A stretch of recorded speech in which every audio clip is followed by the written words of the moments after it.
Now we are learning the chapter of electricity. So before going into the chapter, before plunging into the chapter, we would want to know the scope of what we are going to study throughout this chapter. So first of all, because this electricity has a very wonderful foundation, so one of the most important things that we would like to focus on is the genesis of the idea of electricity. Okay, from where did it get into account? As you can see, without electricity for even 6 hours, you may feel suffocated. Your phones may have no charge, your house may have no lights, your geyser may not be on, your fridge may be off, your motors for water systems won't be functioning, and you will be in a mess. So basically, if we talk about electricity, basically we can say that electricity evolves our generations day by day. Isn't it so? Just imagine you staying without any kind of electricity for 2 days. You will get mad the way generation is going today. Isn't it so? So electricity forms a very, very intricate part of our life which we almost take for granted. So this is because of electricity that you have all the electrical appliances. So we will also learn here what is electricity and how is electricity caused. I mean, what causes electricity? How does the effect show up? Then we shall see what factors on what factors is the electric flow or whatever. We shall introduce some terms there, depends on. And then after that we shall study a concept called as circuit diagrams. After that we shall study one of the most important concept. Like you had studied in mechanics, one of the most important laws was the Newton's second law. Can anybody tell me the Newton's second law? Anybody of you?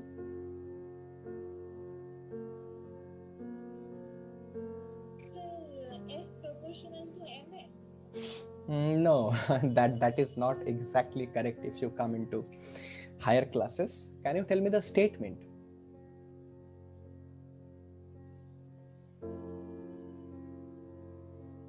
The statement of Newton's second law is that the rate of change of momentum is directly proportional to the force applied. Okay? And the force always happens in the direction of motion. So basically, just like how important Newton's second law was in mechanics, in this electricity you have one of the most important laws called as Ohm's law. We shall study into the details of that, and then we shall study many interesting things, the concept of resistance and how resistors work. You might find that in any kind of appliance, suppose, did you see water heaters, the handheld heaters? Anybody? Yes, sir. So those heaters, they get hot very fast, isn't it so? That is the work of Yeah, but resistance. we need to hold them with a cloth or with hand gloves. Hmm. I mean, how the mechanism works, the electricity, how the electricity flows via that electronic device. I mean, we shall have that. That is called as heating effect of electric current. We shall start study that. And at the end, we shall study about electric power.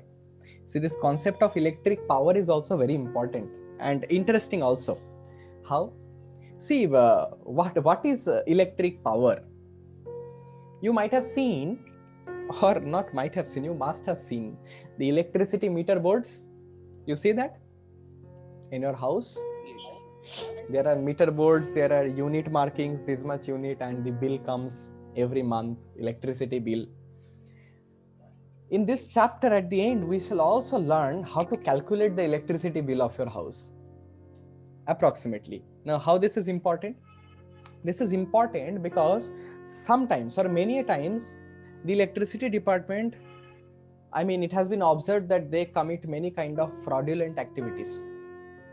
They just increase the bills as they want, and that creates a havoc for many of the families living. Isn't it so? Did you experience this happening? Yeah, saw once only. I mean, yes, these things keep on happening. So because we are a scientifically aware generation, we have to be scientifically aware. That means our mind should work scientifically. We should know what is going on with us and our house. So the moment you learn some kind of electricity calculations, you have a fair estimate about how much electricity at maximum your house can consume. Okay? And interestingly, we shall calculate these things here. Maybe I shall give you an assignment.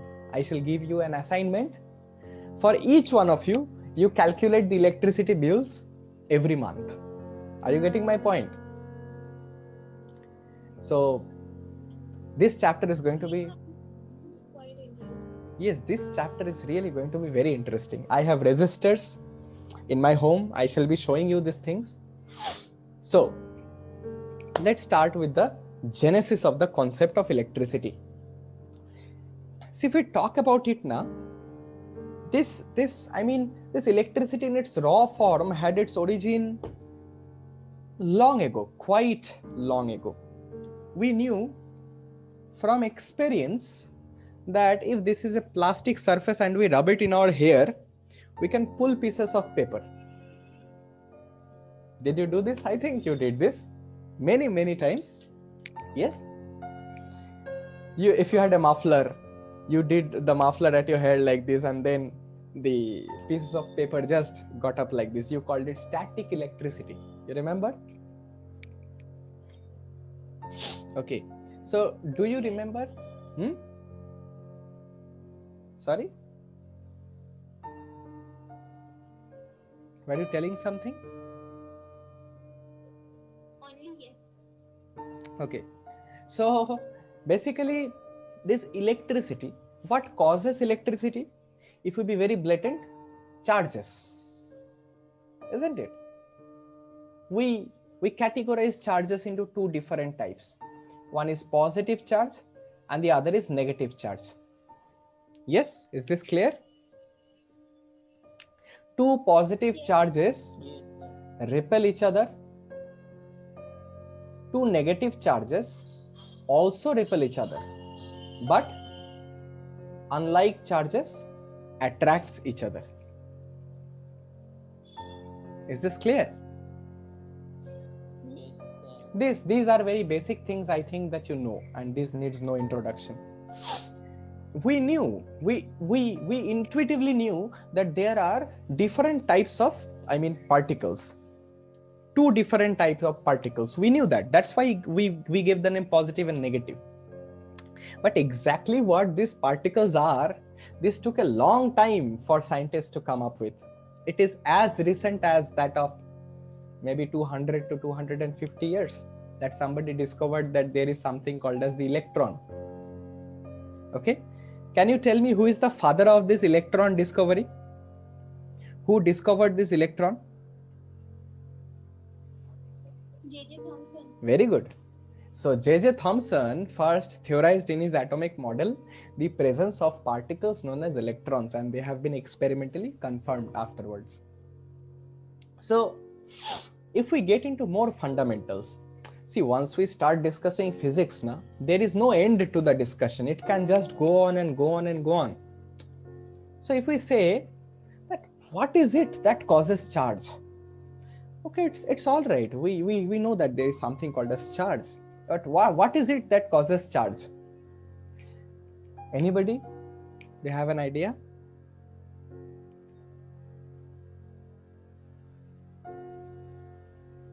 Any idea? Anybody? Sir, rubbing two objects to each other. No. No. I'm talking about something. Yes. Sir, দুটো সারফেসের molecules No. I'm not talking about surface.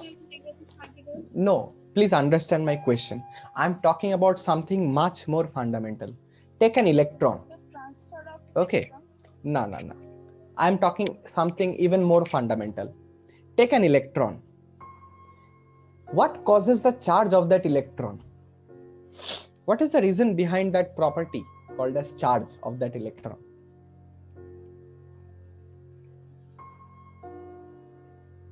Anybody, any insight, any perspective? Negative particle.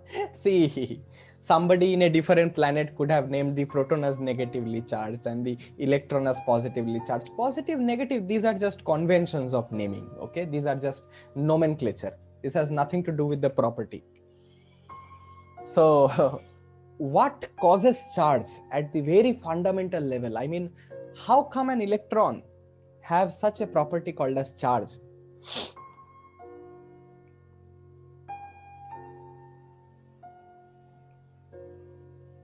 Okay, so to be very honest, I myself don't have any idea, okay? And neither did I find anybody who has any kind of idea. So these are very deep questions in the domain of physics and metaphysics, if you can say like that. There are very intricate theories like quantum field theory. Sir, I Yes. never been keen to know the answer, and you answered it literally. You better expect that. These are so fundamental questions that these are not even answered till now. Are you getting my point? These questions are so fundamental. How can you? There is no context to it. Yes, these are all mystery. If I may say, these are very mysterious. Just we know the charge is there, and that's enough. That's it. Yes, that's literally enough for all of us to do every kind of thing. That's true. So I was just kind of blabbering around. It is sometimes it's interesting to, you know, do some kind of storytelling with physics. Anyway, so our concern is not static charges. When charges are localized at one place, we are not interested in that kind of phenomena. We are interested when charge flows. And charge cannot flow anywhere except when there is a closed circuit. Are you getting my point? Charge cannot flow just like that. Charge needs a closed path to flow. Okay, this is what is called a circuit. Anybody have watched Munna Bhai MBBS? Yes, sir, many times. So not that circuit, okay? So who is joining now? Shagnik Nandi. ভাই কোথায় গেছিলা তুমি বাবা?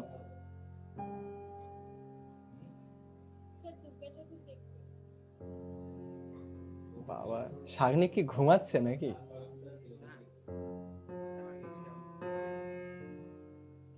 তাই বলি শাগনিকের তো attend করা উচিত। যাকে আচ্ছা আচ্ছা ঠিক আছে, ব্যস্ত মানুষ।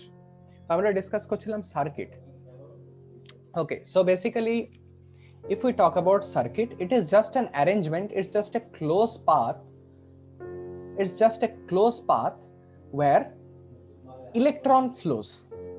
Okay, electron flows through a closed path, and that is called as the circuit. Is that clear?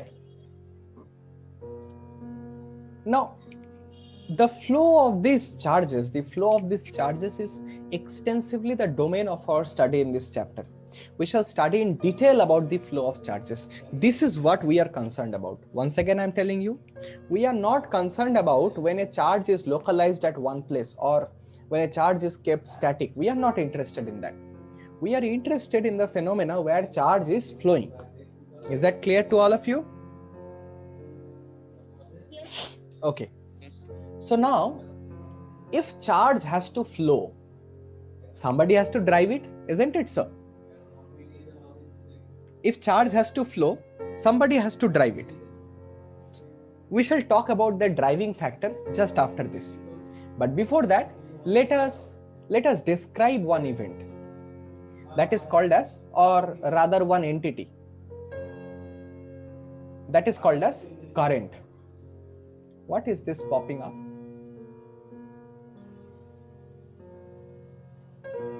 Okay, we are describing a new term called as current. So can you tell me in regards to literature, the meaning in literature, what is the meaning of current in literature? Present time. No, not that current, not about current affairs. Current, you can be synonymous with water current. in that context. Okay, current means a flow of something. Electric current is a flow of charges. Is this clear? So Yes, sir. yes, so if this much amount of charges, if this much amount of charge flows through a surface, and if this much amount of charge flows through a surface, there are three particles. Here there are 6 particles. If they flow, if they cross a cross section at the same time, they take the same time to go a distance, what will you say? That this amount of current is double than that of this. Is this clear? The more the amount of charge that is passing through a cross section area in a unit time, the more the current is. Is this clear? Just compare it with water current. When can we say that the current is really huge? When much more amount of water, much more volume of water is flowing per unit time. Yes? Suppose this is a river, and suppose we have a unit area like this. When a huge amount of water is flowing through this, can we say that the river has more current? Just synonymous to this. When there are more charge flowing through a cross section area in a unit time, we can say that the current is more. Is this clear? We can say that the current in the circuit is more. So let us approach at a mathematical definition of current with this. So what is current? Current is simply the charge flowing through a cross section area per unit time. This current is also represented by I. Is that clear? These are very standard representations. Q is of charge, or rather the net charge, and T is of time. Is that clear to all of you? Yes, sir. Okay. So, once again I am telling you, you can relate it with the water current. Like, speed is equal to distance by time. Yes? The more distance traveled in a unit time, the more is the speed. Very similarly, the more charge that flows through a unit cross section area per unit time, the more current there is. So with this understanding, let us proceed to the next part, the unit of this. So can anybody tell me what is the unit of charge? Sir, coulomb per second. What is the unit of charge? How is charge measured? Coulomb, right? Coulomb, right? Yes, charge is coulomb. So can you tell me what is 1 coulomb? Anybody? Sir, 1 joule per second. Oi. How many electrons consist of 1 coulomb? Can anybody tell me? See, electron is an insignificantly small amount of charge, 1 electron. So certainly if we are doing any kind of calculations with electrons, it's not anyway a good calculation. So we are using a big system of charge, coulomb. So how many electrons does 1 coulomb refer to? Can you tell me?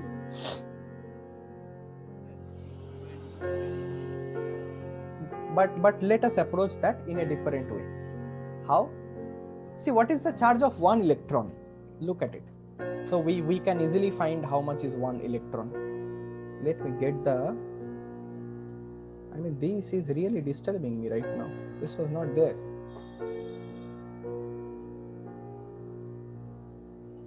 Okay.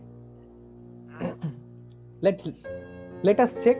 For any information you need, you have Google, right? So, charge of electron. How much is this? 1.6 into 10 to the power minus 19 coulomb approximately. So, charge of 1 electron is 1.6 into 10 to the power minus 19 coulomb. This is the charge of 1 electron. Okay. So, if this is the charge of 1 electron, so 1 coulomb is the charge of 1 by 1.6 into 10 to the power minus 19 electrons. Isn't it so?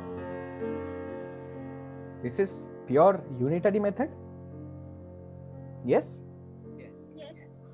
So what is 1 by 1.6? 6.25.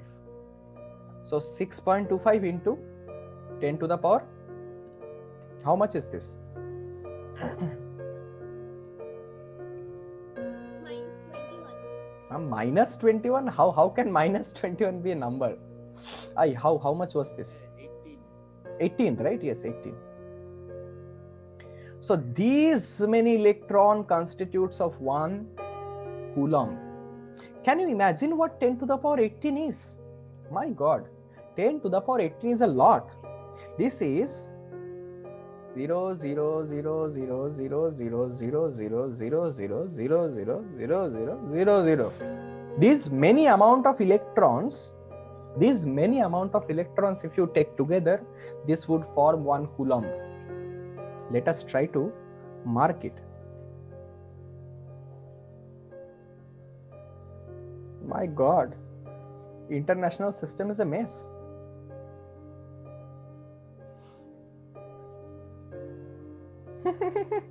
Can anybody name this thing? What we have in front in the international system? Yeah, something has 28 zeros or 28 digits after it. It is octal. No, not 28. It is just 18. So this is ones, this is thousands, this is millions, this is billions, this is trillions.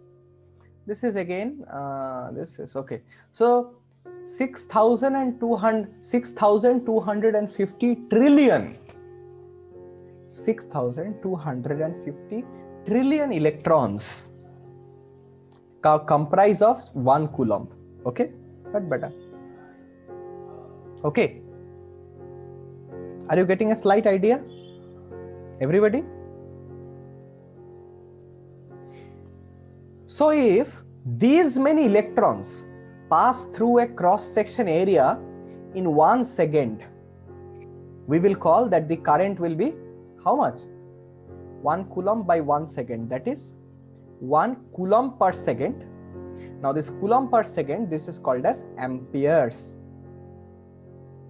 or A. Did you get my point? Everybody, did you get my point? Please confirm. Sir, it is actually 20. So whatever be it, I'm just saying that this many electron comprises of 1 coulomb of charge. So if this many amount of electron is passing through a cross section area in 1 second, we will say that 1 ampere of current is going through the cross section area. Is this clear to everybody?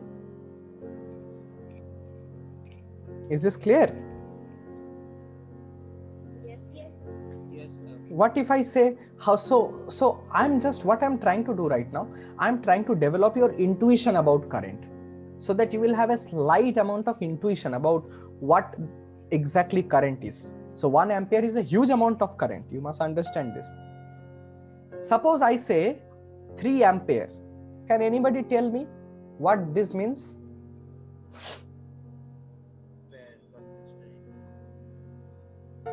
Just unit cross section area in 1 second. Very good.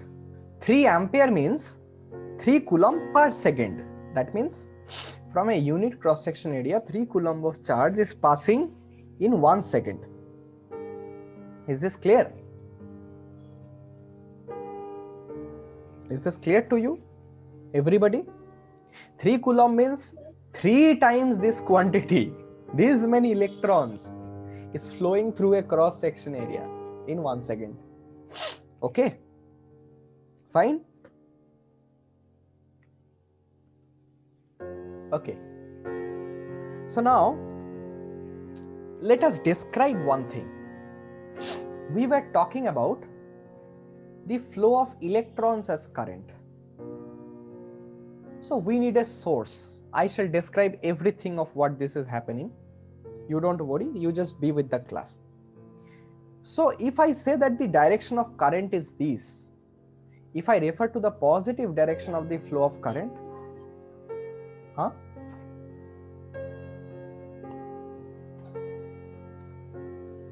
Will you write it down? Yes, sir. Okay. So basically, let's come next.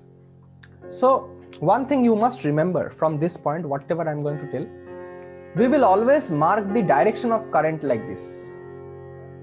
Is this clear? We shall always mark the direction of current like this. What does it mean? That the direction of flow of electrons is just opposite to this. Is this clear? This is our convention. What is our convention? The direction of current is taken opposite to the direction of electron flow. Is it clear? So yes. No. This was not known before. Okay. See, electrons are just discovered very recently. I'm talking about the Thomson era, right?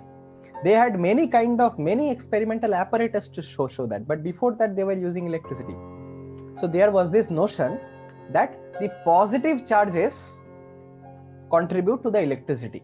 The entire mathematics is derived like that, okay? Just like the sign convention in case of mirrors we had, you remember? Do you remember that? Just like that. After discovery of electron, now we know that it is the electron that causes the flow of current. But all the calculations that happened was by maintaining this convention that the flow of the positive charges contribute to the current. Are you getting my point?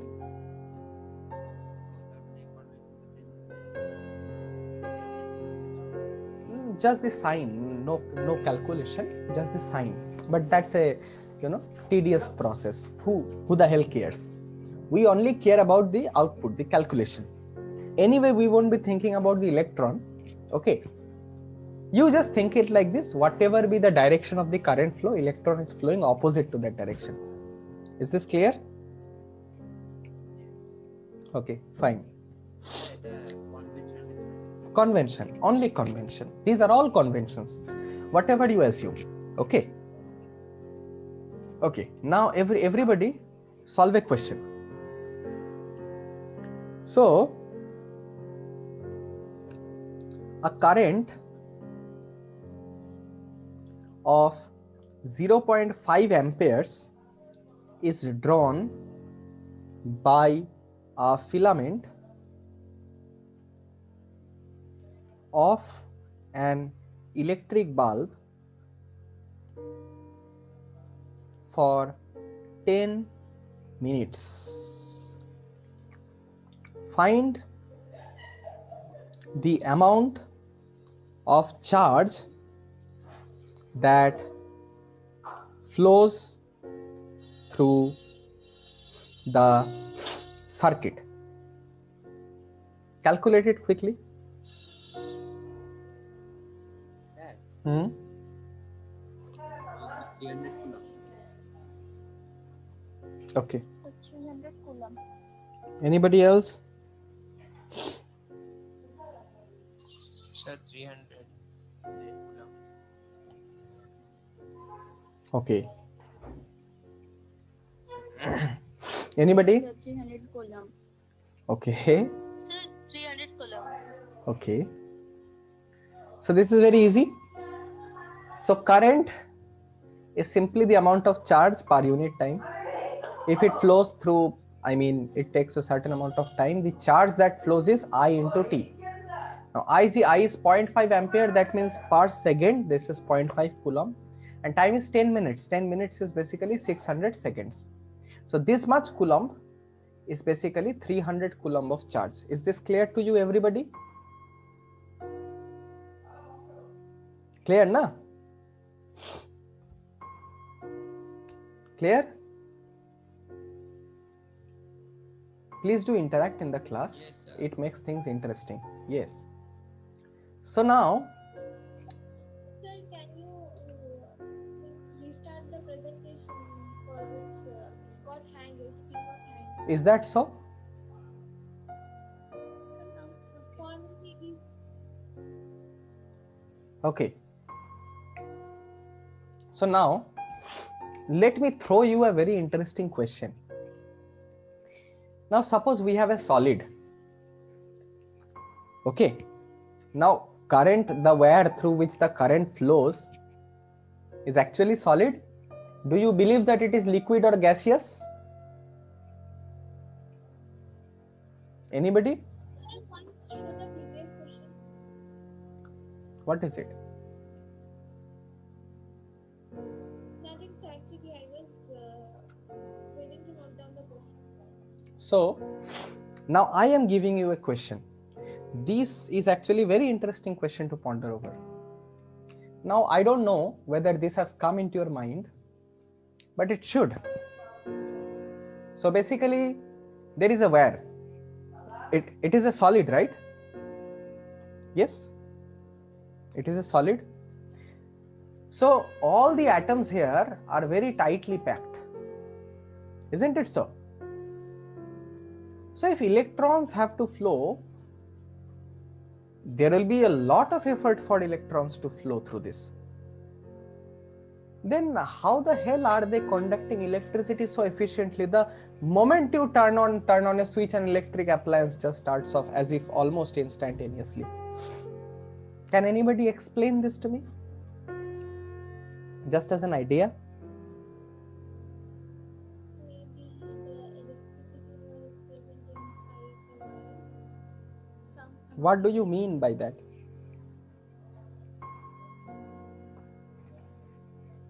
some electrons were there, stored already. Electrons are already there. Electrons are not coming from outside. I'm just saying how are they traveling so instantaneously? Is the cause of current? I'm asking, is the cause of current the instantaneous flow of electrons throughout the circuit? Electron flows in a current instantly. So let me tell you this. In actuality, the flow of electrons, there is a concept called as free electrons. You will learn that later. The flow of free electrons is at a very small speed, 3 millimeter per second if you calculate it. This is called as the drift speed or drift velocity. In class 12, you calculate the drift velocity step by step. This is just the velocity. But this is not how current is being conducted. Okay? Current happens through, I mean, what to say?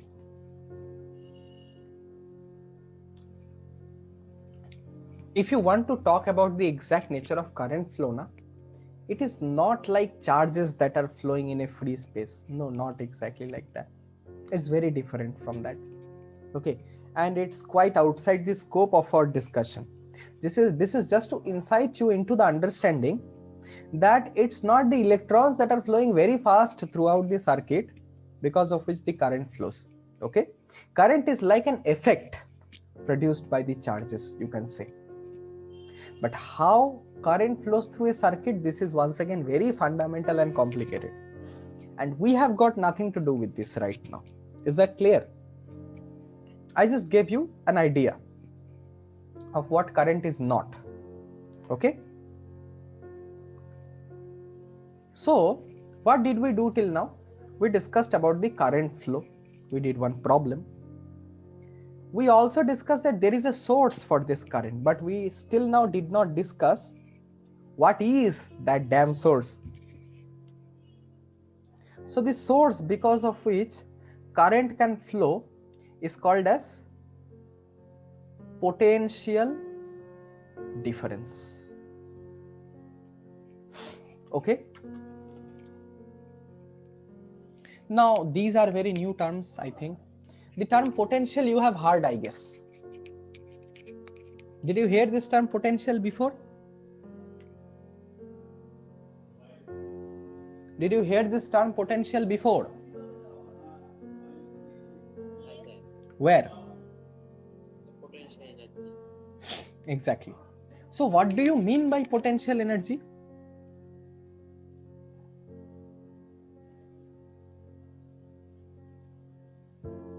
What do you mean by potential energy? The energy stored in The energy stored, that's all. Stored energy is called potential energy. Yes, just like that, there is a stored form of energy which translates into current here. This is how you can draw the analogy by a water flow. Suppose there is a water. Yes, there is not a water, there is water in the tank. You see, tanks are never underground. Did you see any kind of underground tank? Tanks are always at the top floor, isn't it so? I think you are well aware of this. Yes, tank is always at the top floor. Now, this is exactly the reason why the moment you open your tap, water flows. This is because there is a pressure difference that is created when the water is there and you open the tap. Are you getting my point, what I'm trying to say? Did you see that I did a pressure experiment in a bottle? How many of you saw that video of mine, 3 physics experiments in a bottle? How many of you? right side. Is anybody there in the class except Sagnik?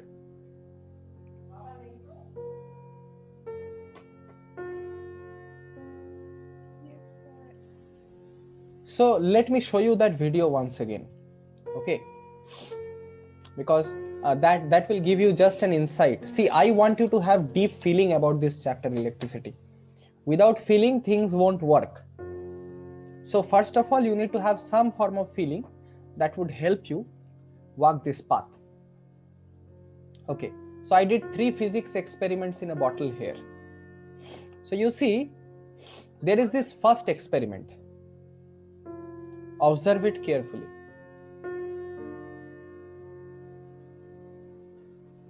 अब हम क्या करेंगे इसमें See, पानी पूरी तरीके से I'm pouring the water. Flow को देखिएगा कि किस तरीके से एक बार ये हाइट के ऊपर हो जाता है तो ये फ्लो कैसे बढ़ने लगता है। पहले बहुत स्लो फ्लो है, फिर देखिए पानी जो है ये पानी दूर जाता जाएगा। इसको मैं बंद कर दे रहा हूँ अभी, क्योंकि मैं ये चाहता हूँ कि पूरा भर जाए जितना जल्दी हो सके। और उसी के बाद मैं इसको छोड़ दूंगा, और जब भी मैं इसको छोड़ूंगा देखिए कितना तेजी से पानी बहुत दूर तक जा रहा है, जो मैंने आपको अभी बोला इससे पहले। अब मैं जब ही इस कैप को बंद कर दे रहा हूँ देखिए फ्लो भी बंद हो जा रहा है। तो यही है प्रैक्टिकल डेमोन्स्ट्रेशन, और हमारा एक्सप्लेनेशन ये हम आराम से प्रेशर से दे सकते हैं। Are you seeing this point? Are you seeing this? That just because the cap is closed, even when there is, there is a hole, water is not coming out. Why? Because there is no pressure difference at all. How will the water flow? The atmospheric pressure is completely, hindering the water from coming off the hole. Are you getting my point? So water always needs a pressure difference. How will I create the difference? The moment I open the cap, the atmospheric pressure will act on the water. Are you getting? And the water will flow out. Is that clear? See this? देखिए छेद होने से भी आने जा रहा हूँ, जो लेजर है यहाँ point. The moment it will be opened, the moment the cap will be opened, you can see that the water is once again flowing out. Why is that? See, try to understand this. Initially, when the cap was open and the hole was here, water was pressurizing. The cap was open, the bottle was open, the pressure was coming from the atmosphere, and this much bulk of water was being forced to get out through that hole. Here the atmospheric pressure was also acting, but this entire pressure was counteracting that. So the entire pressure from this part of water was coming out as a flow. Are you getting my point?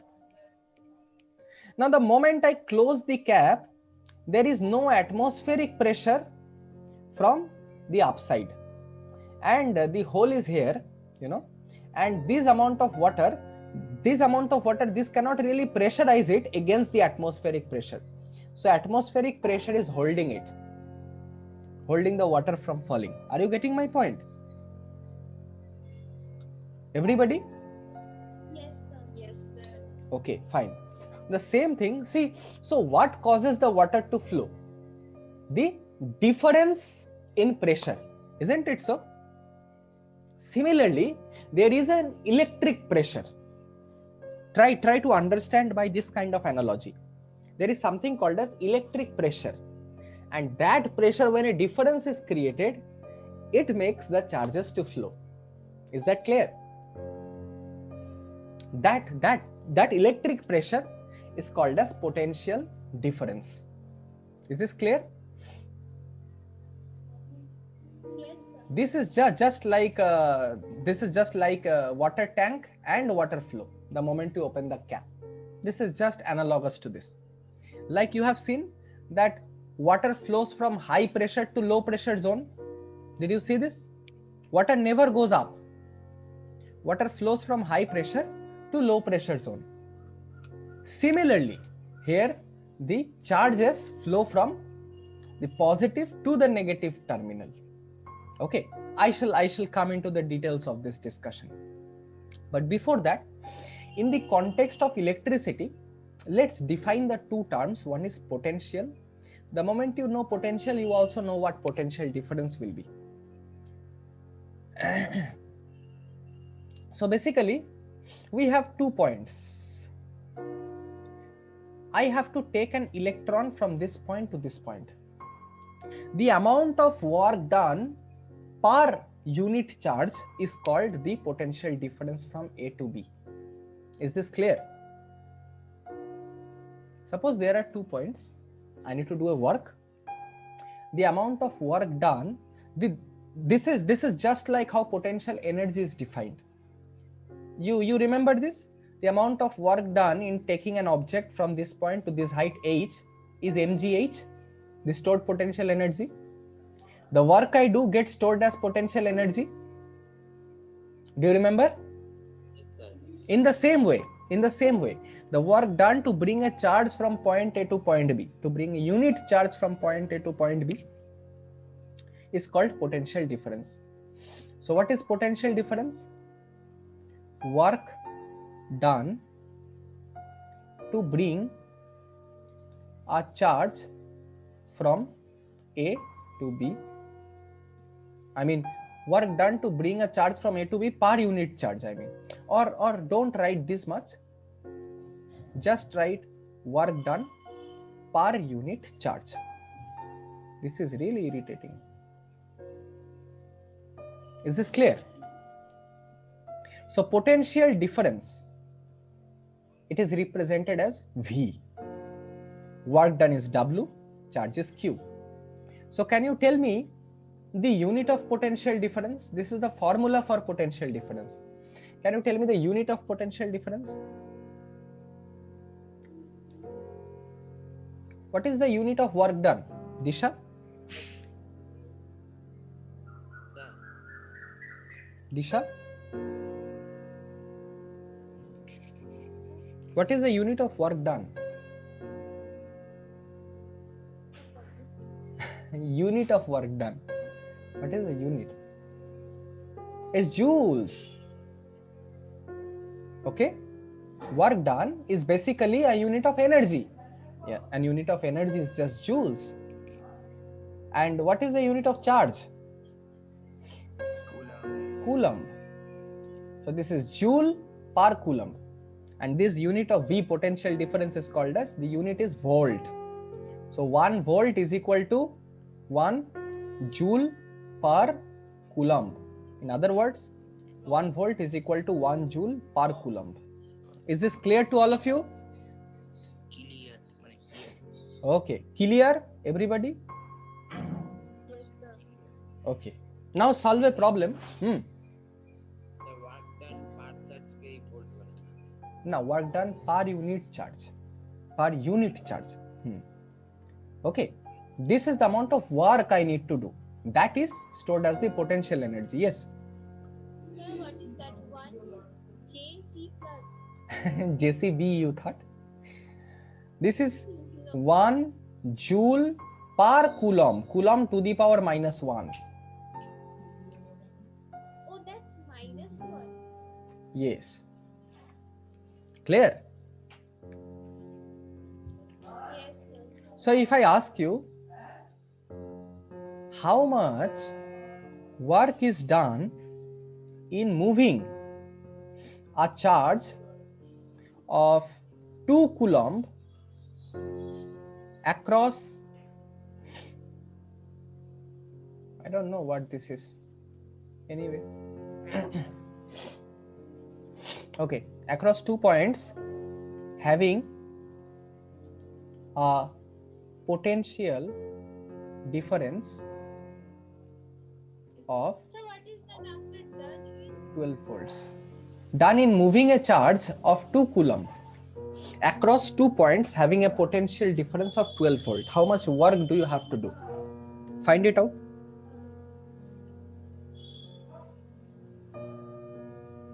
Sir, 24 joule. 24 watt. Sir, 24. Sir, 24 joules. Yes, the unit of work done is joule, and that is very important for you to remember. The unit is as important as your answer. So what do you do here? You go by the definition of potential difference. What is the definition of potential difference? That is the work done per unit charge. So you have potential difference is equal to 12, and the work done you don't know. The charge you have 2 coulomb. So work done is equal to 24 joules. Is this clear? Clear to all of you, na? Yes, sir. Okay. Yes, sir. Okay, good, fine. So any kind of calculation involving current and this kind of potential difference, can you do it properly? So what is the potential difference for? Potential difference is for propelling current in a circuit. The more the potential difference in a circuit, given all the parameters are same, the more the current will be in the circuit. So you can do any problem on this kind of potential difference, work done, and the current flowing through. Yes? Can I trust you with this? Yes, sir. Okay. So now we talked about circuits. We talked about how the flow happens in a circuit. Now we shall talk about representing a circuit. How do you represent a circuit? By using circuit diagrams. Circuit diagrams. Is this clear?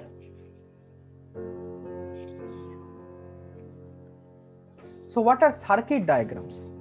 Circuit diagrams are standard forms of representation of all the types of electric circuits that we have.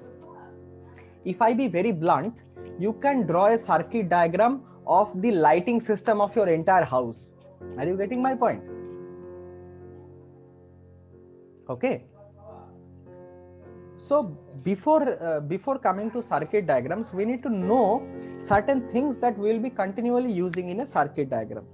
So the first thing is an electric cell. You know what a cell is? You know the difference between cell and battery?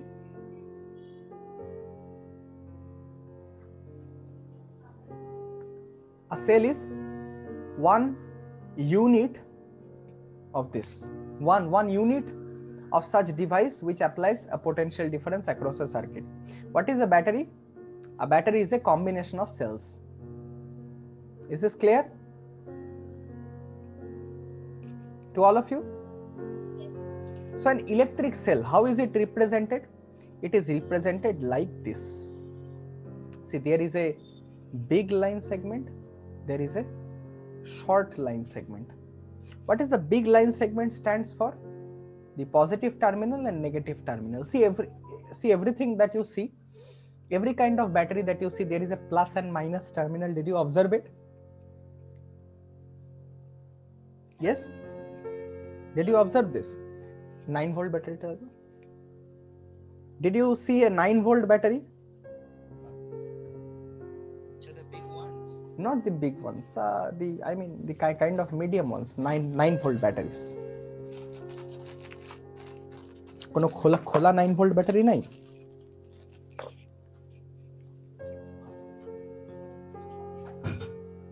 Yes, sir, I saw. Okay.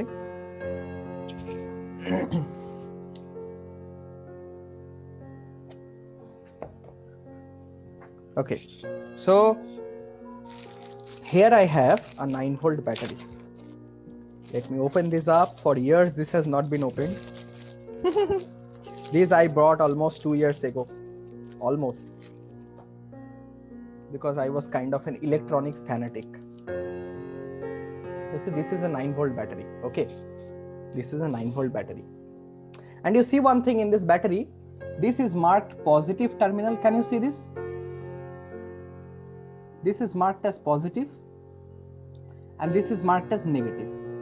So the small one is negative terminal and the big one is positive terminal.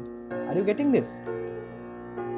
So the current flows from the positive terminal to the negative terminal in an electric cell. Is this clear? This is a cell. This is a 9-volt cell. So basically, this is the representation for a cell because current has to flow, no? Current has to flow in one direction. How to represent that? By marking the polarities. Is this clear? Everybody, please confirm.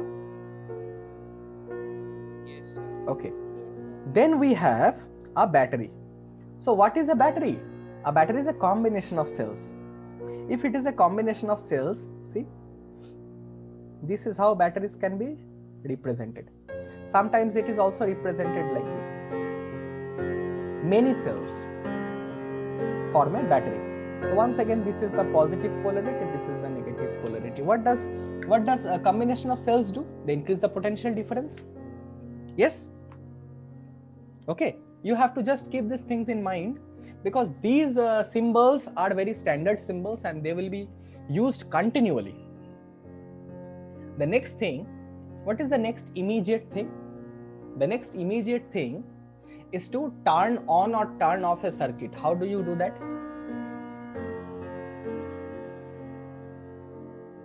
Turning on or turning off a circuit. How do you do that? Switch. Common sense. So the switch is represented.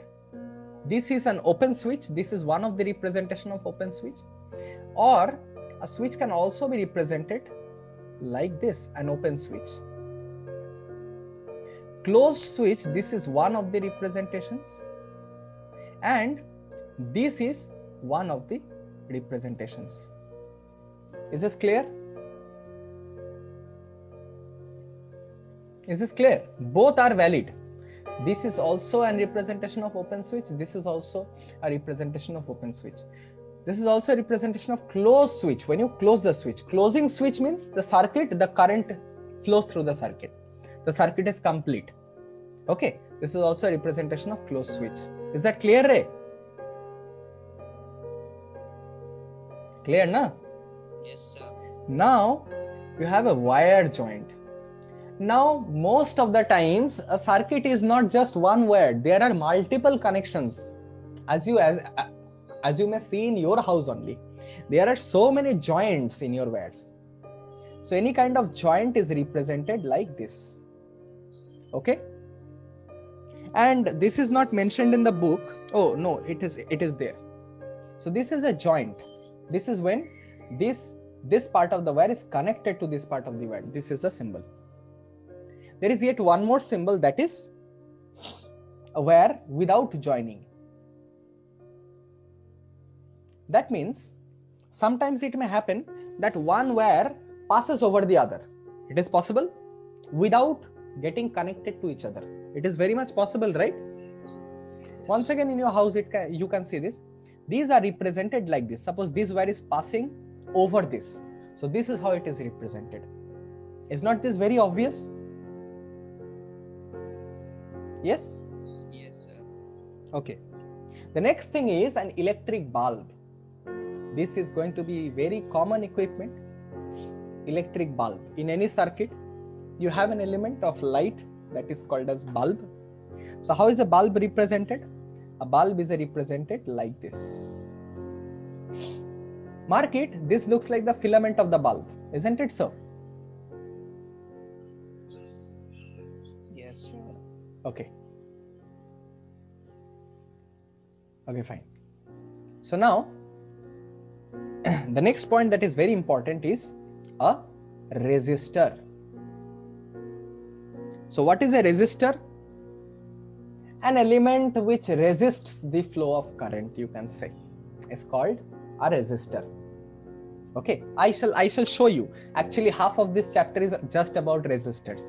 So you don't worry, we shall discuss about this. I have many kinds of resistors with me. I shall show you.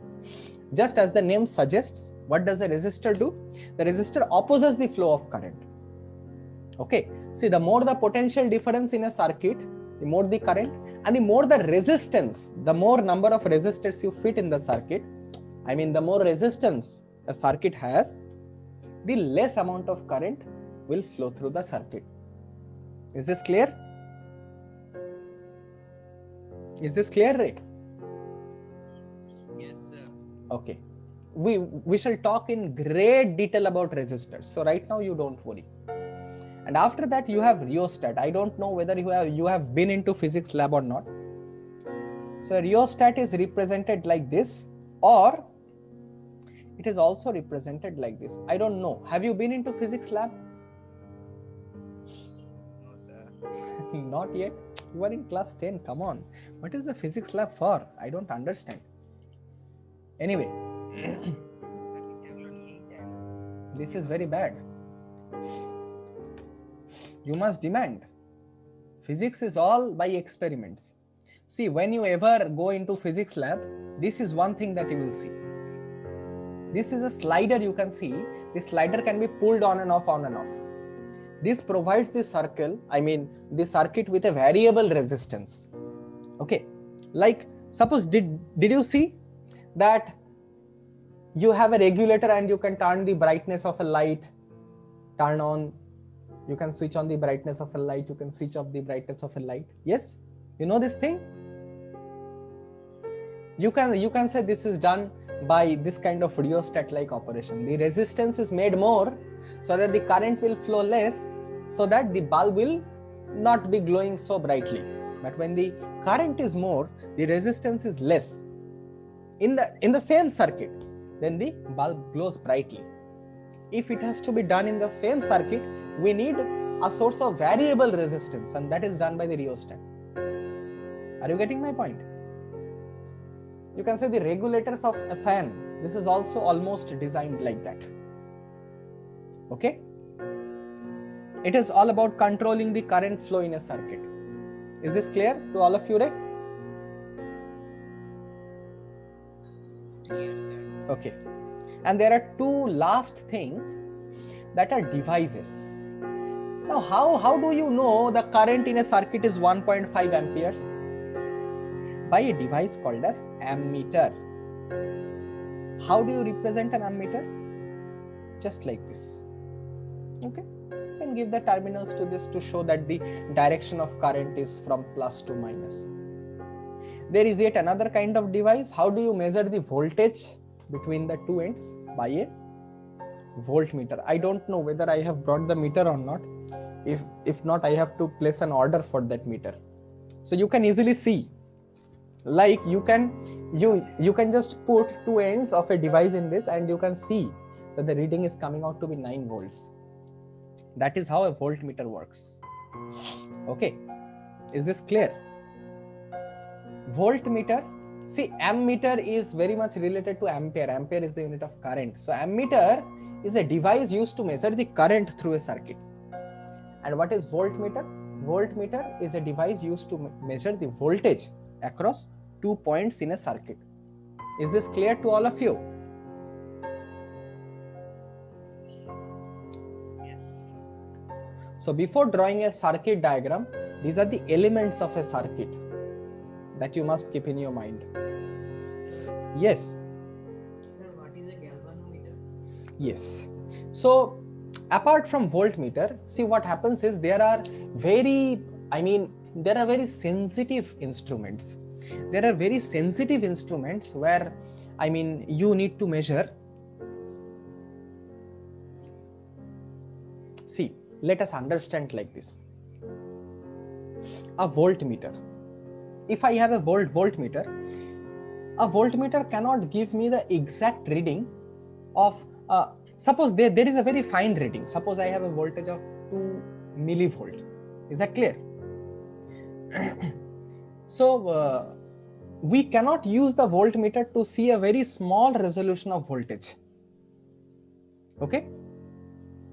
In that case, we use a galvanometer. A galvanometer shows the direction of voltage as well as a very small response to voltage a galvanometer can give us. Very small deflections a galvanometer can give us. Is this clear? Yes, sir. The moment we have a small amount of current flow, a galvanometer is sensitive to that. It can show that this is the direction in which current is flowing and by this amount. Maybe voltmeter does not have that amount of sensitivity. That's why galvanometer needs to be handled in a separate way. We have seen in our electrical laboratories how sensitive these equipments are. Let me show you just a reading in galvanometer, how the current measurement happens in a galvanometer. How the voltage measurement happens in a galvanometer. Just see. Voltmeter cannot give the direction of the current. Okay, it can only give you the voltage. Are you getting my point?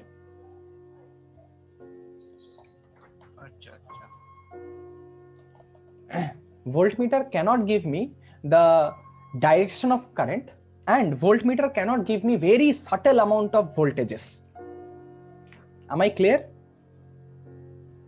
With the PK2 also. See, this is the switch. This in his hand is the switch, okay? The moment you plug this in, the circuit gets connected. Without changing the resistance of just a that is interval value. See, did you see this galvanometer reading?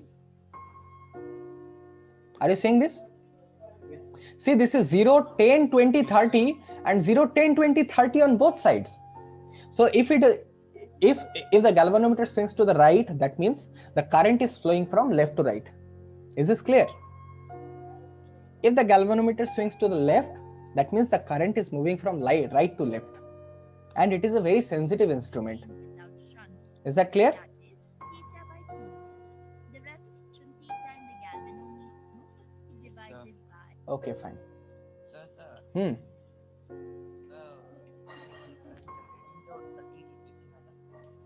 I said, see, if you have a sensitive equipment that is used to measure very small amounts of sensitivity, what are you going to do with big measurements? You have voltmeter for that. Yes. Is that clear?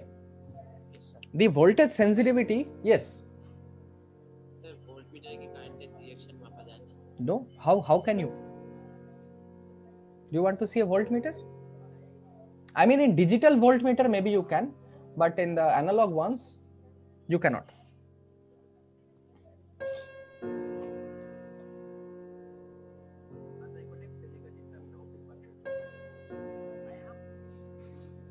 See the voltmeter. It is 0, 1, 2, 3, 4, 5. Did you see this?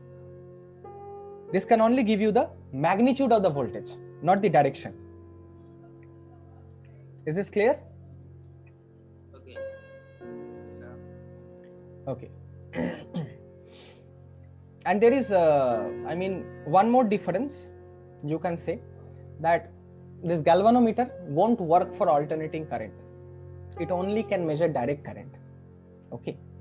What is alternating current? Well, this is not in the scope of this book, but alternating current always changes its direction. Okay. A galvanometer cannot work with that. Is this clear?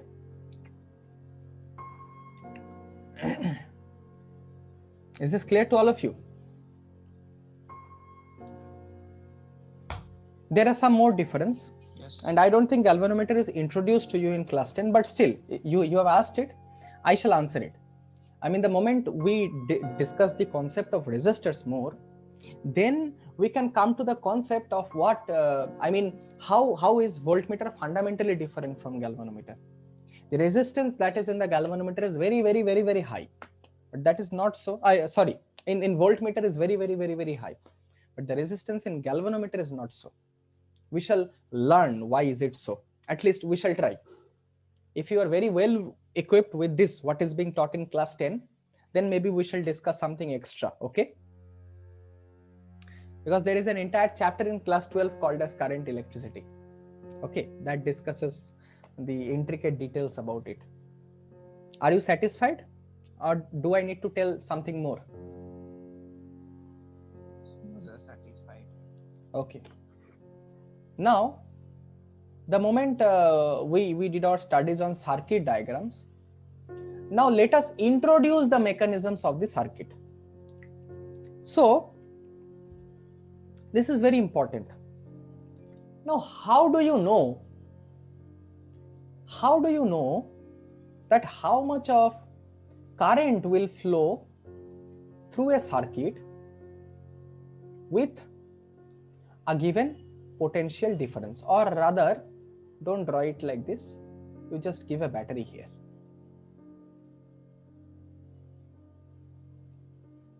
Okay. So this is suppose a potential difference of V. What is V? The potential difference across these two ends is V. Is this clear to all of you? Potential difference can happen across any two ends in a circuit.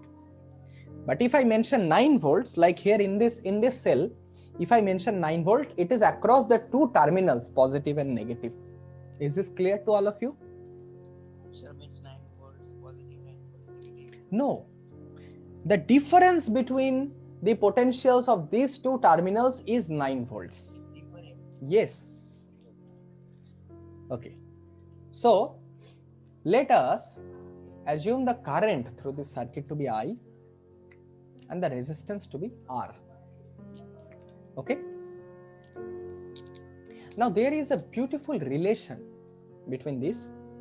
The relation which was drawn by George Simon Ohm, I guess. Let me see the name, full name of that chap.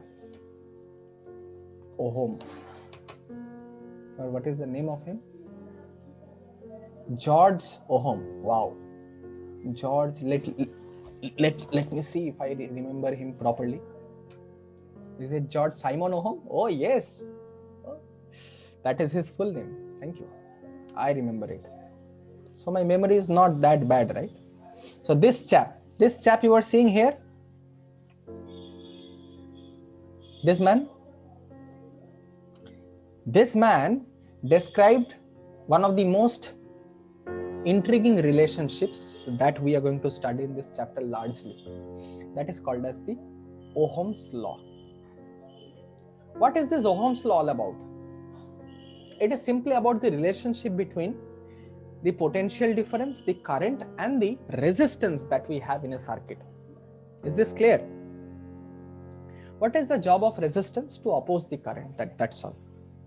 So he saw that the current is proportional to V. The current is proportional to V when I keep on increasing the voltage. I mean, I keep the circuit same. I keep on increasing the voltage. The current also increases proportionately. If the circuit remains the same, remember the point. If the circuit remains the same, that means if R is constant, then if I place 9 volt and I have some current, if I place 18 volt, the current will be doubled. Similarly, if I keep the voltage as constant, I have the current inversely proportional to R. I wish I could have performed an experiment to show you this. But suppose I double the resistance, the current gets halved when V is constant. Is this clear? From these two relationships, he drew a proportionality. I is proportional to V by R. And from there, he found that I is equal to V by R. This is called as the Ohm's law. Okay. আস্তে চিল্লা না। Is this clear? This is called as the Ohm's law. This opens a really new gate in front of you. What does it deal with? See, a concept that is called as resistance. Can you tell me what R is from here? The resistance. R is V by I. Okay. Now, suppose, let me give you an example. Suppose you have a voltage, you have applied a voltage of 12 volt. And you see, the current you are getting is of 2 amperes. Can you tell me what is the resistance that you have used here?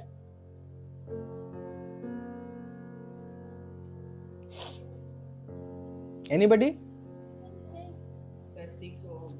6 ohm. The unit of resistance is ohm. Ohm is represented like this. Ohm. Okay? Ohm.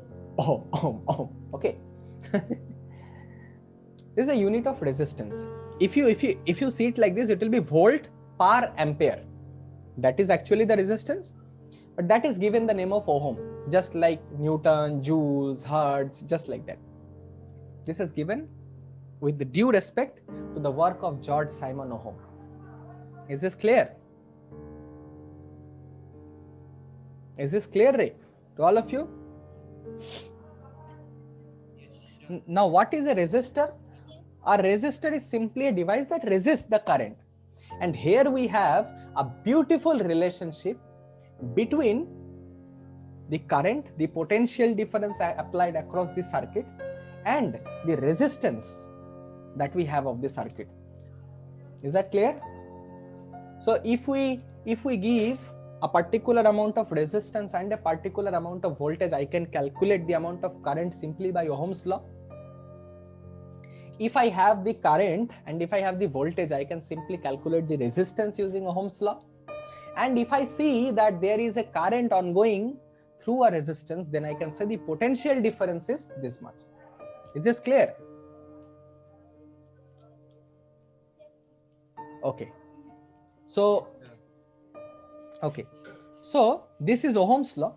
Let's keep up to this today, because this can go really complicated a lot far.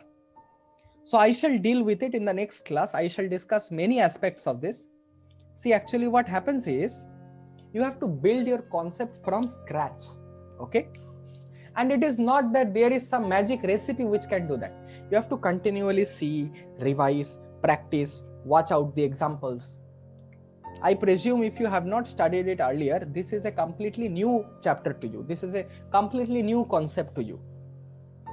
What I'm trying to do is I'm trying to build your base so that you don't find any kind of difficulty handling this chapter further.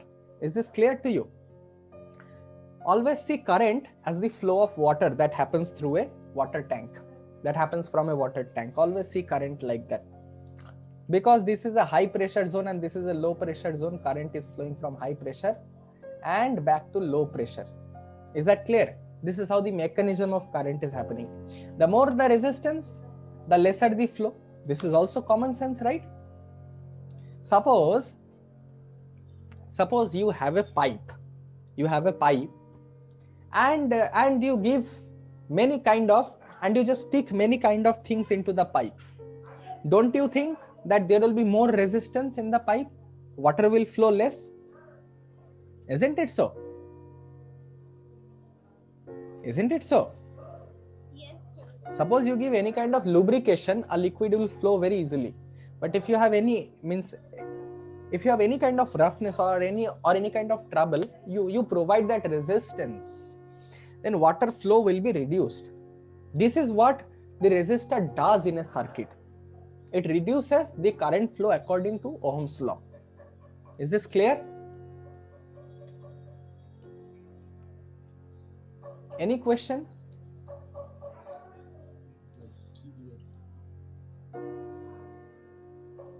Anybody, any questions? Anybody? Sir ওই যে 9 ভোল্টের potential difference বললাম মানে যে ওই 9 ভোল্টের potential ডিফারেন্সটাকে fulfil করতে ওই হাই প্রেসার জোন থেকে লো প্রেসার জোনে যায়। Yes, exactly. And you will see that this battery will die off slowly and slowly its potential difference will reduce.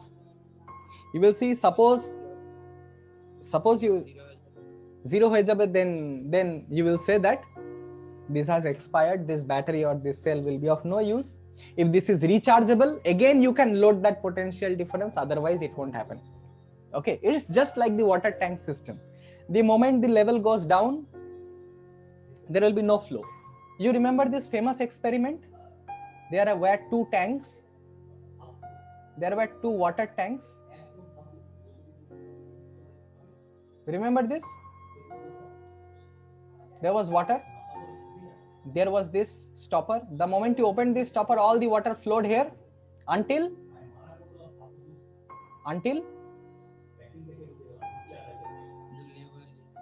the level is just same. Is this clear? The moment the level is same, there would be no flow. Suppose the level is up to here also, there will be no flow of water, simply because there is no difference as such. There is no pressure difference. The same thing happens with potential difference in case of the cells or batteries. Are you getting my point? Yes, sir. Yes, sir. Anybody having any kind of doubt here?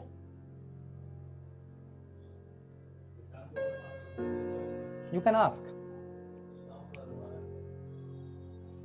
So let me just briefly revise what is it all about here. So I discussed about the essence of electricity, that is charges, a little bit of origin. Then I discussed about that we are not interested in any kind of static charge. We are interested only when charge is moving. And from moving charges, we derive or we describe the concept of current. We describe the concept of current. What is current and how much does it take for a current to happen? As you can see, there are too many trillions of electrons that makes a simple amount of current happen through a circuit. Now, the moment we talked about circuit, we thought that we understood that there was a source by which the current can flow. That source is called the potential difference. Otherwise, no current will flow. So this potential difference, we discussed about what really potential difference is all about. We discussed a formula that describes about what potential difference is. You know what it is. After that, after we are devised with all of the things, now we try to describe the circuit diagrams. We know now everything about circuits, the current that flows through a circuit and the source which makes the current flow through a circuit. To represent it in a standard scientific format that can be recognized by anybody, we devise these circuit diagrams. These will be common notations which we'll be using throughout. You must, see, there is nothing to memorize. The moment you see and see and you will automatically put this in your brain. These symbols helps us to form a standard circuit. You can make the circuit of anything, of your house electricity, of any part of your house, anything that you want. We can make more and more complex circuits. There are things in electronics called as breadboards. We can make complex circuits with that. Now, we shall learn these things. Now, the last thing that we did not study is, for everything there is resistance. See, without friction, there can be no motion. Hardly any kind of motion happens here without friction. Similarly, in electricity also, in a circuit, there is a friction. Or, in other words, you adjust the friction according to your need. That is called the resistance. And we introduce the concept of resistance via a law called as Ohm's law. Is this clear? And here we derive a formula, we deduce a formula, and we conclude our lecture today. Now, if you say that, sir, here we have the friction in roads, but sir, in space we have no friction. Just like that, we have superconductors. There are conductors which conducts current. There are superconductors which have zero resistance, which provides no resistance. And this is a very interesting field of study. Properties of superconductors and how they behave. They are just awesome. Superconductor research is a very budding field right now. Sorry?